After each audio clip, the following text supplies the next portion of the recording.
Chaque année, à pareille période, Saint-Georges-sur-Laa se gonfle d'un public qui vient pour rire de bon cœur. Le festival Saint-Georges en folie porte bien son nom. Il faut dire qu'Emmanuel Valois n'engendre pas la mélancolie, loin de là. Si c'en est fini du Cluedo géant, il a imaginé un spectacle, une fois encore, hors norme. Je me suis souvenu des Avengers, chapeau melon et bottes de cuir. Et ça, c'était une série que je ne ratais pas à la télévision.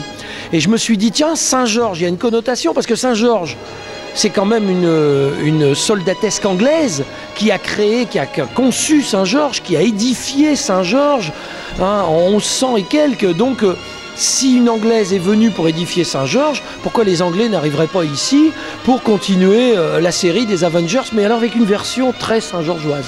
Voilà, donc le village s'appelle St. George.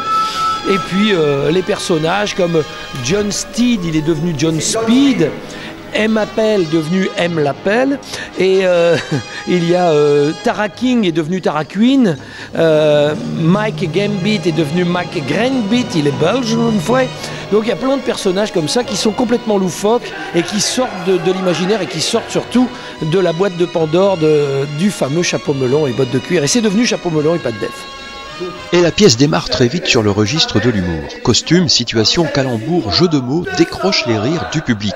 On sent bien une écriture sous influence. C'est particulier, c'est un mélange d'Austin Power, d'Amicalement Vote, de Chapeau Melon. Il y a toute cette sauce-là.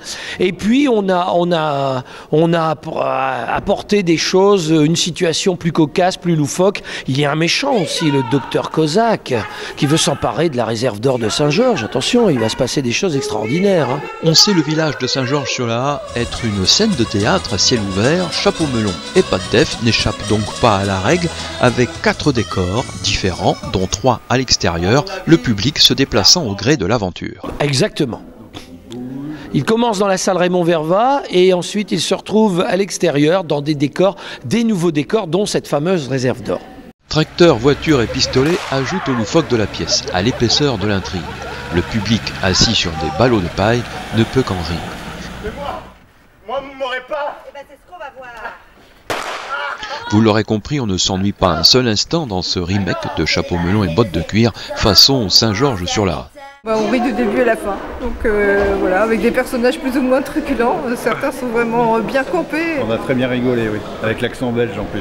Oui, très très bonne soirée, très agréable, très détendue, une bonne ambiance, très bons acteurs, voilà, et un très beau feu d'artifice.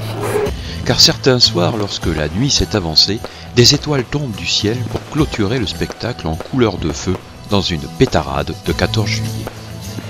On est là pour se marrer, puis pour avoir un dénouement heureux, puisqu'on dit toujours qu'une comédie, la définition, c'est dont le dénouement est heureux. Donc le dénouement, je vous rassure, il est bien. Mais à Saint-Georges-sur-Laa, le rire a une vertu, celle de faire participer le spectateur aux travaux de restauration de l'église, plus que millénaire. Les bénéfices s'en vont à l'église, c'est-à-dire on doit restaurer cette église, il nous faut plus de 300 000 €, on y est presque, et on va bientôt commencer. Donc là, on est près du but, donc c'est génial, quoi.